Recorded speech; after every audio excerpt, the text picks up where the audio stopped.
कांग्रेस राहुल गांधी को लॉन्च करने की कोशिश तो खूब कर रही है, लेकिन उनकी सियासी लॉन्चिंग नहीं हो पा रही है। ऐसे में राहुल गांधी को देश में सब कुछ गड़बड़ लग रहा है।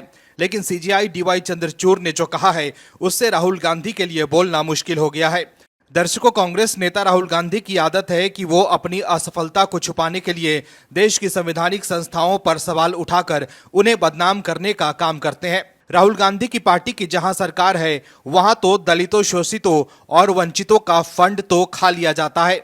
लेकिन दर्शकों, अपनी राजनीति चमकाने के लिए राहुल गांधी को सिर्फ वहीं दलितों, शोषितों और वंचितों का हक दिखता है जहां बीजेपी और एनडीए की सरकार होती है। दर्शकों, समझने की जरूरत है कि राहुल गांधी सिर्फ दलितों और आदिवासियों को बरगलाते हैं और कुछ नहीं करते हैं।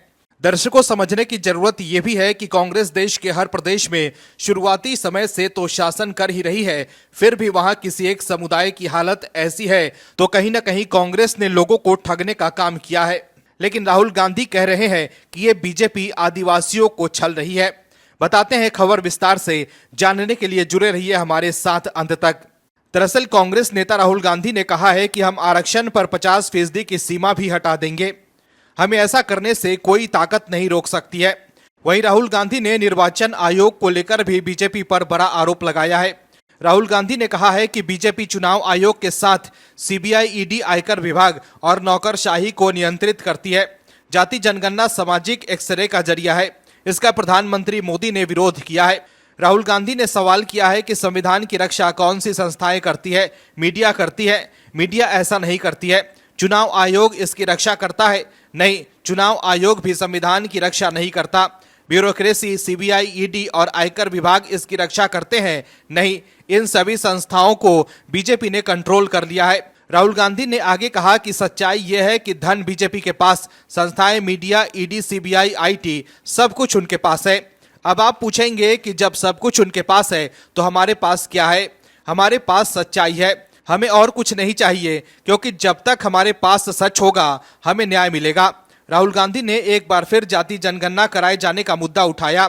उन्होंने कहा कि जाति जनगणना सामाजिक एक्सरे पाने का एक माध्यम है, लेकिन पीएम मोदी इसका विरोध कर रहे हैं। उन्होंने ऐलान किया कि मीडिया और न्यायपालिका के समर्थन के बिना भी जाति जनगणना, संस्थागत सर्वेक्षण और आरक्षण पर 50% की सीमा को हटाने से कोई ताकत नहीं रोक सकती है। राहुल गांधी ने कहा कि आदिवासियों का इतिहास क्या है, जीने का तरीका क्या है, उस बारे में देश की शिक्षा व्यवस्था में कुछ नहीं लिखा। आपके बारे में ओबीसी शब्द का प्रयोग किया गया। क्या ये आपका नाम है? किसने कहा आप पिछड़े हैं?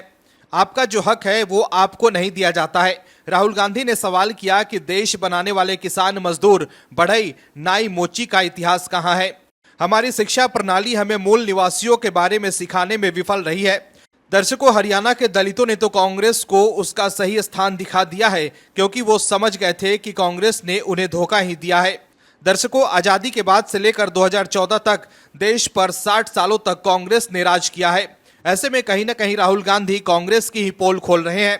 ऐसे में देश के लोग कांग्रेस को क्यों वोट देंगे, जब राहुल गांधी ही मान रहे हैं कि कांग्रेस द्वारा 60 सालों तक सरकार चलाने के बाद भी देश बनाने वाले किसान, मजदूर, बढ़ई, नाई, मोची का इतिहास नहीं है, शिक्षा प्रणाली में खामियां है। ऐसे में अब इससे अच्छा कांग्रेस की नाकामियों का प्रमाण और क्या हो सकता है?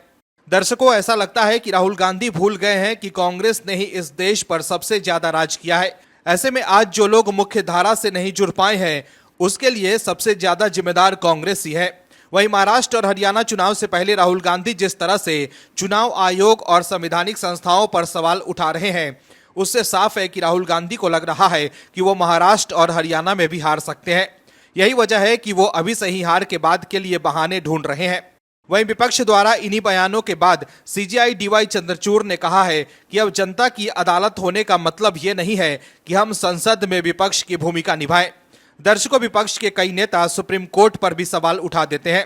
ऐसे में सीजेआई का यह बयान उन नेताओं को जवाब है जो सुप्रीम कोर्ट और देश की संवैधानिक संस्थाओं पर सवाल उठाते हैं। दर्शकों, चीफ जस्टिस ने कहा है कि मुझे लगता है विशेष रूप से आज के समय में उन लोगों के बीच एक बड़ा विभाजन है जो सोचते हैं कि जब उनके पक्ष में निर्णय देते हैं तो सुप्रीम कोर्ट एक अद्भुत संस्था है, और जब आप उनके खिलाफ निर्णय देते हैं तो ये एक ऐसी संस्था है जो बदनाम है। ऐसे में राहुल गांधी को समझना चाहिए कि वो चुनाव हार रहे हैं, इसका मतलब ये नहीं है कि चुनाव आयोग निष्पक्ष नहीं है। वहीं जिस राज्य में कांग्रेस की सरकार बनती है तब राहुल गांधी चुनाव आयोग पर कुछ नहीं बोलते हैं, लेकिन हार के बाद ही वो चुनाव आयोग और ईवीएम पर ठीकरा फोड़ने लगते हैं। Bureau report, OMH news. और भी वीडियोस देखने के लिए चैनल को सब्सक्राइब करें और बेल आइकन को दबाएं।